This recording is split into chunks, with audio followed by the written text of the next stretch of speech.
ക്ഷണിച്ചിരുന്നു. ഞാൻ പോകാഞ്ഞ അതുകൊണ്ടല്ല. ഞാൻ കഴിഞ്ഞ 31-ാം തീയതി ഒരു സർജറി ഉണ്ടായിരുന്നു. ആ സർജറി കഴിഞ്ഞ് റെസ്റ്റ് എടുക്കുന്നതുകൊണ്ടാണ് അഹമ്മദാബാദിൽ പോവാതിരുന്നത്. അത് ഞാൻ രാഹുൽ ഗാന്ധിക്കും ഖാർഗെജിക്കും ഞാൻ ലീവ് അപേക്ഷ കൊടുത്തിരുന്നു. അപ്പോൾ അതിനുശേഷം മിനിഞ്ഞാന്ന് പാലക്കാട് UDF-ന്റെ ഒരു മറ്റേ ഫോറസ്റ്റ് DFO ഓഫീസ് മാർച്ചിൽ പങ്കെടുത്തിരുന്നു. നെന്മാറയിലാണ് ഞാൻ പങ്കെടുത്തത്. അപ്പോൾ ഒരാഴ്ചത്തെ ഗ്യാപ്പിന് ശേഷം പങ്കെടുത്തപ്പോൾ വല്ലാത്ത ഉള്ള വെയിൽ മുഴുവൻ കൊണ്ടു. കാരണം ഇത് കഴിഞ്ഞ് സർജറി കഴിഞ്ഞിട്ട് ആഴ്ച പോലും കഴിഞ്ഞിട്ടില്ല. അപ്പോൾ വെയിൽ കൊണ്ടപ്പോൾ കുറച്ച് ആ ഭാഗത്ത് ഇൻഫെക്ഷൻ വന്നു. ഇന്നലെ ഡോക്ടർ പറഞ്ഞ് 2 ദിവസം കൂടെ റെസ്റ്റ് എടുക്കുന്നതാണ് നല്ലത്.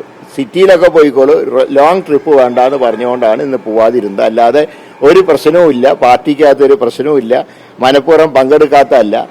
ഒരു ആരോഗ്യകരമായുള്ള കാര്യമുള്ളതുകൊണ്ട് മാത്രമാണ് ഇന്ന് പോവാതിരുന്നത്. അത് ഞാൻ 2 ദിവസം കഴിഞ്ഞാൽ ഓഫീസ് പോയിട്ട് ഒഫീഷ്യലായിട്ട് കാണുന്നുണ്ട്.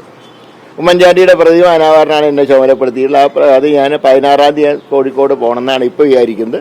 അന്ന് ഞാൻ ആ കാര്യം ചെയ്യുന്നത്. അല്ലാതെ മറ്റൊരു പ്രശ്നവുമില്ല.